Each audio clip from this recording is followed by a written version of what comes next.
Туғандар, ассаламу алейкум. Азыр Снежок таксопаркка дагы бир келип калдым эле, туғандар. Снежок таксопарктын дагы бир сонун жаңылык. Эгерде бул паркка келип иштеп, айына 320 саат иштей турган болсоңуздар, туғандар, экономга 5000 рубль бонус, комфорт плюска 10 000 рубль чисто таксопарктын атынан берилет экен, туғандар. Бул жерде өзүңүздөр билгендей эле комфорт плюстар, жактар 3000ден, экономдор болсо 1800дөн. Экөө тең бир күн выходной менен, туғандар. Еще переведе друг боло турган болсо, туғандар, бир досуңа, эки досуңа алып келе турган болсоңор, 2800дөн болот арендасы. Экономдор 1600дөн болот, туғандар. Бул жерде машинелер, туғандар, машинелер выкупка да берилип атат. Без первоначальный взнос, без ничего эле. Келесиңер любой жаккан машинени алып туруп эле, ушул жерде договорду түзөсүңөр дагы машинелерди алып минип кете бересиңер. Выкуп боюнча дагы чалып, ошол номерлерге толук маалымат алсаңыздар болот, туган. Выкупка дагы өтө выгодный ценалар менен берип атат машинени, тугандар. Дагы бир айта кетчү нерсе, тугандар. Бул жерден арендага машина алсаңыздар, эч кандай первоначальный, накопительный депозити жок, тугандар. Келесиңер машинени аласыңар, ишти кыласыңар, тугандар. Ошондой кеттик анда. Бүгүн дагы очередной ТО өткөнү келдим, тугандар. Бүгүн көрөбүз дегиле майлардын акчасы канча болуп калды. Дегиле Мерседестерге ТО өткөн общий канча болот акчасычы. Как обычно, Рост автога келдим. Авторус или Росавто. Авторус бул. Эми картасы бар эле, как раз көрөбүз бүгүн скидкасы менен канча болот дегиле туда-сюда ишира көрөлүчү. Уже тем более стейт жайдын кылгандан кийин максимум 10 000 жүрүш керек да, мен уже 12 000, 13 000 жүрүп салдым. Ошон үчүн убакыт болбой ошончо көп жүрүп калдым. Бүгүн азыр алып келип буюрса машинени берейин, тоо өтсүн, анан кийин көрөбүз полный отчет канча болду.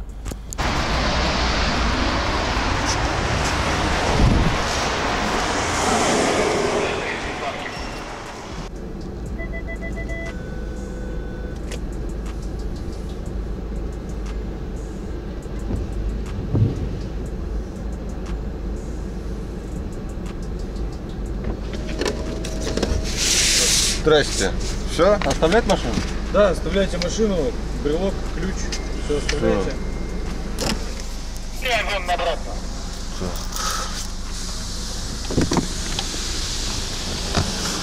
У меня есть в багажнике литр масла.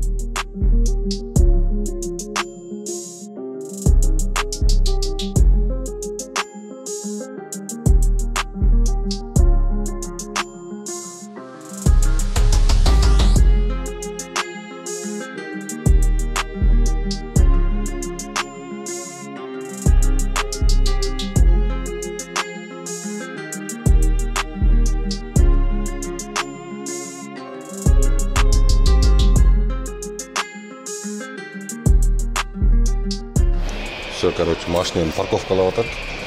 Оригинальный воздушный фильтры Авторуста 7000 болуп калды. Фильтр или воздушный. Айттым, анан кой китайский эле коюп койру эле пока что дедим. Машина парковкалап атат. И Авторустун ичинде с пробегом машиналар келип калыптыр. С пробегом Чанган дейт. 2 миллион рубль экен. Мынде Солярис бар экен. 2013 779 000 дейт го, 2013. Көрдүңөрбү? 2013 жылы канчадан сатылып атат. Анан 2017, 2018-де продажага чыгар 700 000, 800 000 десе кымбат деп комментарийлерде жарып бересиңер көрдүм, мына 146 000 пробег дейт. Бул 1 миллион пробег болсо керек бу. Дискалары заңдап, уже чирип түшөйүн деп калыптыр бечараны. Ким дискалап? Минимальный комплектацияда 780 000 дейби. Ренонду көрсөтпөй эле коёюн. Рено ким келсе эле. Электромобилдери булар не эле.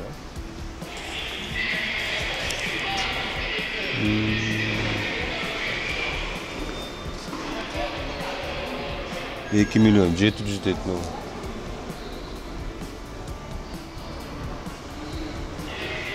2 миллион 700. Здрасте. какие-то вопросы? Да не, про ТО прохожу. Просто интересовался, да? Так.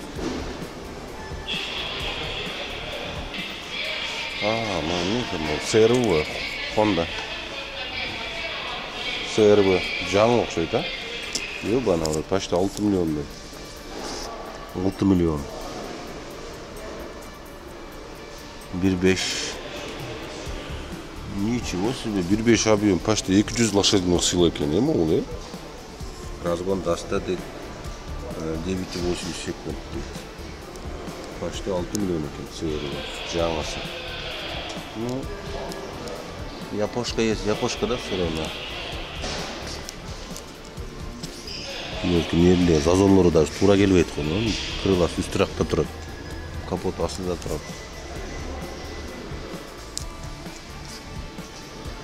Машиналерді антип за качество бороться етіп сағадырдыңдайды, виткелі бороться етіп қалды, качество 0. CR-V. Отырайым, онда да бір Honda тұрады, бұл не Honda болып кетті екен? ZR-V дейді, ZR-V деген Honda бар өлі. Какой-то Volvo оқшайды ғой. Volvo. 5 миллион 90 мың кен. Вообще. Вид өте жақсы екен. Машина жауық. Планшеттері, кожаный кресло, рульдары. Өте шикарно, өте шикарно. Новый есть, новый екен все равно. Honda есть, Honda. Турбо екен, бұның характеристикасын айта кетейін бе? Что там? Тоже 1.5 объем, максимальный лошадиных сил. 182 лошадиных сил екен. Разгон достасын жазбап тұрдым. Это красивый екен, бірақ. Это идеальный. Важно. Все. Короче, бушның да бар екен, жаңылар да бар екен, если что. Екінші этажын ұсында қылып, машинада алып келіп қойып тұр. Новый с пробегом, короче. Шында кеттік. Машинаны бүйтіп саз шығарып көргізейлі. Қанша болады екен ақшасы. Где-то 13 мың десет деді. 1 литр масла жетпей қалса дағы аламыз деді. Где-то 15 мың ара тоқшайды да, бүгінгі тоғыч. Еще салонның фильтрлерін қошқан жоқ. Бардық құрос тең қиқырат болып. Машиненің колодкасы келіп деді. AdBlue'сы келіп тұр. Мен пока что оставьте дедім. Колодкасын. Пакеттерін алып қой, қайта мұсыр қойған машиненің. Тұрау. Ладно дедім. Короче, бүгінгі ТО масло, фильтр воздушный болып 13.099 рубль болды, короче, работасы менен. Салонның фильтрлерін алмаштыртқаным жоқ. Бүткендерін жақшыларын салдыртқам. Қайра-қайлы не заштелеп. Жөнін ақша бере-бербей депчі. AdBlue'сы да келіп қалды. Бүгін заправкалап жудырып AdBlue'сын қойып, емкеде бұйырса колодкаларын алмаштыртам. Колодкасының арқаңқы комплегілі 12 мың дейді, оригиналы. Я не знаю, короче. Авито-савитаға кірсең, вроде ана частный магазиндер 6 мыңден сатып отады комплект заднийлерін. Переднийлері қанша болады, білбеймін. Короче, уровень масласын көреміз. Одно сообщение. Уровень моторного масла. Ебана вот масласы аз эле жүрөт, коп жетпейли. Если что алып койгула дедим эле, мен жетпей калса. Ладно.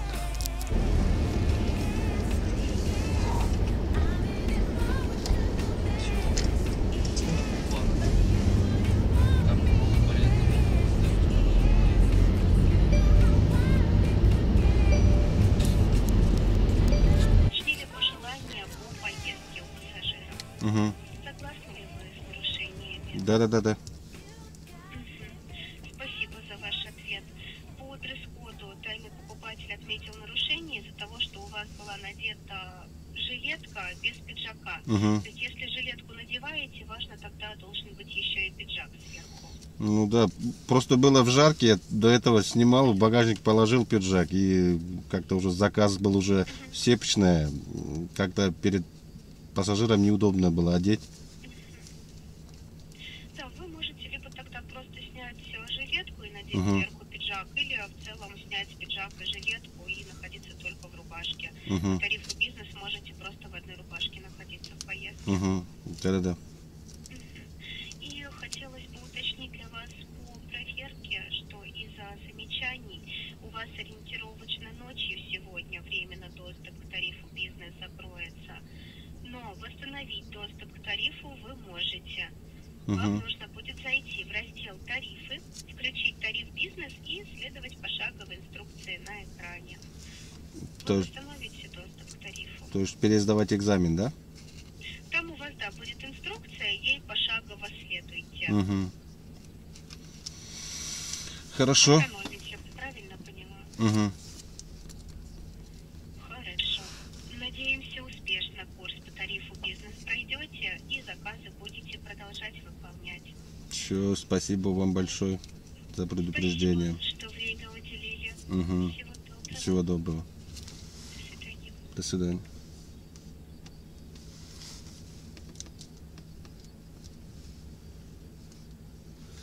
Так, көрдүңөр да туугандар, жанагынтип алдап атат, анан мына деп калбагыла, 2-3 күндөн бери күтүп аттым. Качан чалат, эмне болот деп. Вроде тариф с завтрашнего деген, уже бүгүн 2-3 күн өтүп атат, жапкан эмес, бирок азыр өзү чалып турат, көрдүңөр. Өзү чалып, эртең наверное деп атат да, булда наверное закроется завтра деп атат. Ну, не факт да. Если вдруг эртең дагы жаппаса, бүгүн азыр кирип даярданып нар жак бер жак кылып эртең өтүш керек тесттен обратно. Өтүшкө коем көз жетет смело дечи. Просто уже 3-го раза вот закроем навсегда вот да. Ошол эле, а так эртең өтүп көрөбүз эми туугандар ушундай. Алдап койду, тигинде болуп калды, мындай деген комментарийлер көп кетти видеонун астындачы. Ушундай бүгүн кирип, сакал пакал кичине чач баштарды ордуна келтирип эртең буюрса көрөбүз иштеп. Эгер жапса, тестин пересдавать этебиз. Ушундай. Так, туугандар, бүгүн числого 25 октябрь болду. Бүгүн саат 4-кө интервьюм бар. Өткөндө өзүңүздөр билгендей дресс-код өтпөй калып, видео интервьюга жазылган. Полностью формаларымды жакшылап алып, костюм шылтоо менен бүт баары жаңыланып калды. Буюрса саат 4-тө чалса, чогуу көп болобуз туугандар. Бирок эми 100% беремин, эми көрөбүз эми. Себеби аладын чалганда башкача сүрү бар да туугандар. Ошондой. Азыр камераны зарядка сайып коюн, азыр мойкага келдим, бир сыра машинени жуудуруп, и машинени дагы шылтоо менен бир сыра фотоконтролдош керек. Очень волнительный момент болуп атат туугандар. Ну, 2-3 жыл өтсөң деле всё равно жана чалаарда какой-то бар да, мындай волнениячы, ичиңдечи. Саат 4-төн 12 мүнөт өттү, азыр 4:30-га чейин чалабыз деген, азыр буюрса чалат. Буюрса өтөбүз тесттен. Надо пройти туугандар, надо, потому что эми бүткүл жашоом ушу менен да. Машина иштейм, аяк-баяк по-любому өтүш керек. Аракет кылам колдон келишинче, шашпай, таптана жооп берген аракет кылам. Так, туугандар чалып атат. Здравствуйте, Нургазы. Меня зовут Валерия, служба развития качества сервиса Яндекс.Такси. Здрасте. Так как вы в автомобиле, подскажите, вы без заказа? Да, без заказа. Как раз ждал вашего звонка. Хорошо. У нас с вами назначено видеоинтервью по восстановлению доступа в тариф улицам. Удобно вам на несколько вопросов ответить? Да-да-да. Хорошо. Сначала мне дресс-код. Ваш нужно увидеть по очереди рубашку, брюки и обувь. Покажите, пожалуйста. Сейчас тогда выйду с машины. Сейчас. Рубашка. Пиджак. Видно вам? И рукав рубашки еще могли бы показать, чтобы видела, что он длинный? Увидела. Спасибо большое. Можете располагаться в автомобиле. А сейчас мы побеседуем, несколько вопросов разберем, уже после скоординирую вас по дальнейшим шагам. Расскажите про подготовку к нашей встрече. Ознакомились со стандартами? Да, я думаю, достаточно. Хорошо, подскажите, с причиной, по которой доступ был приостановлен, вы ознакомлены? Да. Хорошо. Нургазы, я напомню, что в тариф улицам высокие требования к водителю, автомобилю и поездки. Некоторые категории мы рассмотрим. Подскажите, пожалуйста, какой костюм допускается по стандартам сервиса? Допускается 3 вида костюма. Темно-серый, темно-синий и черный, однотонные. Без полосок, без узоров всяких. Хорошо. В каком положении должен находиться подлокотник при посадке пассажира в авто? Упущенным. Услышала вас. Мгм. Подскажите, как вы будете регулировать переднее пассажирское кресло и его спинку? Так, когда есть клиента или... В целом, по стандарту. Мы с вами сейчас По стандарту обсуждаем, как поста- необходимо регулировать переднее кресло. По стандарту постоянно должно быть впереди этот переднее сиденье. А что насчет спинки кресла? Спинка тоже должно быть максимально вперед. Услышала вас. Мгм. Какая манера вождения должна быть у водителя премиальных тарифов? Ну, очень спокойно, чтобы резко не тормозить, резко не разгоняться. Максимально, чтобы пассажиру было комфортно.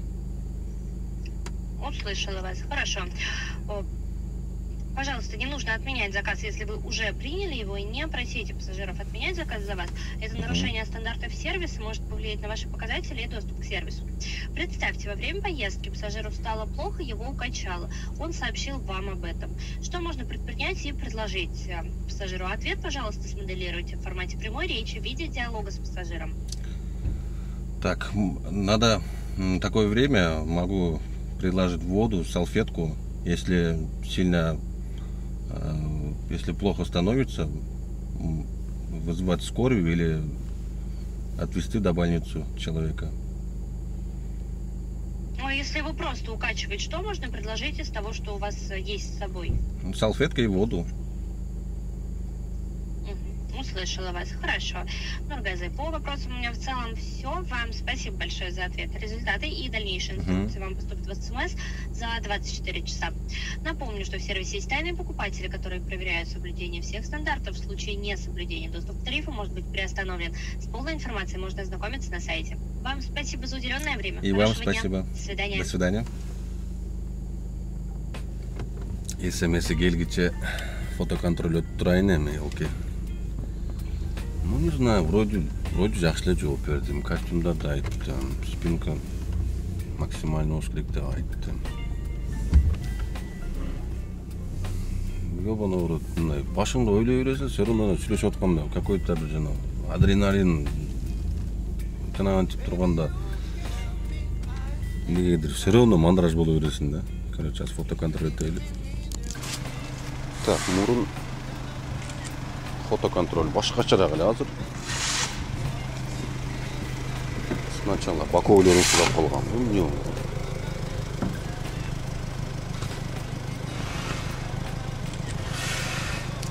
Байкадыңарбы? Болгон бир 3 эле суроо бердим агачы. Мен от начала до конца да полностью сураса керек дедим эле.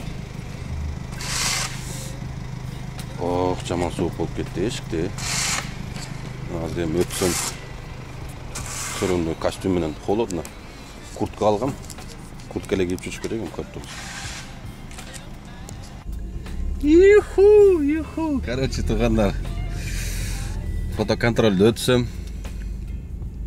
Линияга чыкты буюрса туугандар. Тест тапшырдым, бирок Яндекстен келе элек СМС. Но уже красный жоголуп, уже ачылды туугандар.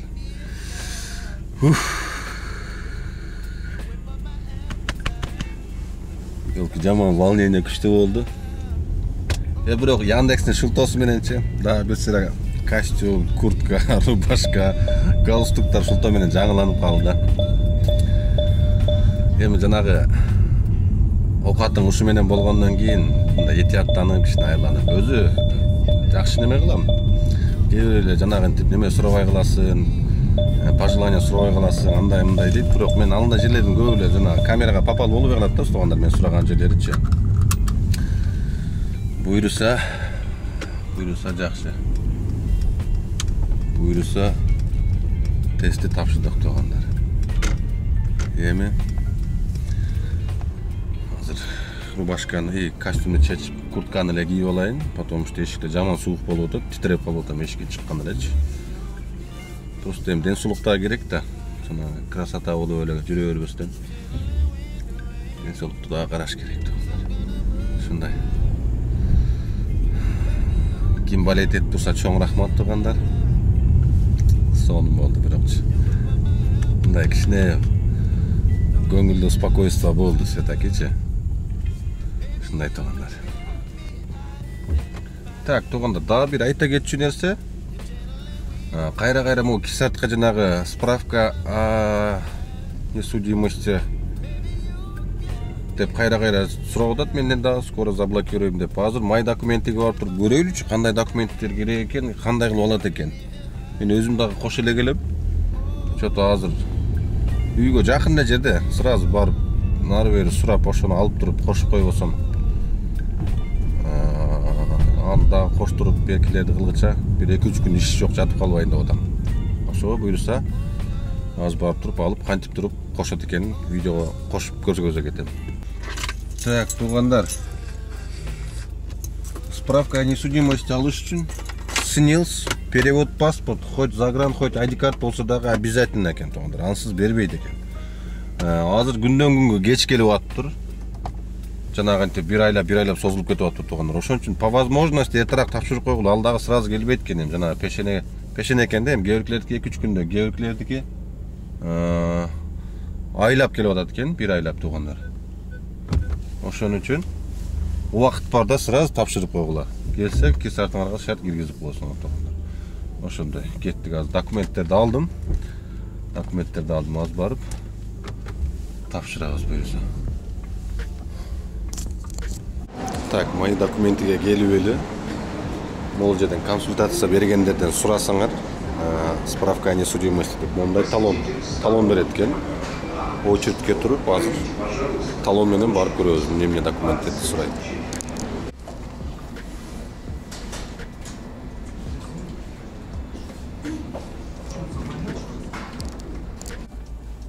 Так, все туугандар. Справканы заказ кылып чыктым. Колдон келишинче эртерээк тапшырып кое берем. Неге дегенде 1 айга чейин чозулуп кетет экен туугандар келиши. Документтер боюнча СНИЛС керек дедиле балдар, СНИЛСтин кереги жок экен. Паспорт, перевод паспорт болсо болду экен. Бул жерде билбейм башка жерде кандай сурайт. Паспорт, перевод паспорт сурады, болду. Заказ кылып койду. 25 ноябрга чейин келет, бирок эртерээк да келип калышы мүмкүн, ар кандай болуп калат деди. Ошон үчүн колдон келишинче эртерээк тапшырып коелу туугандар. Ошондой тапшырып койдум, келери менен кисартка киргизип, буюрса дальнейшем жакшы иштеген аракет кылабыз туугандар. Ошондой. Ийгилик барыңыздар туугандар. Менимче маалымат керектүү болду го деп ойлойм барыңыздарга. Ошондой. Кеттик анда.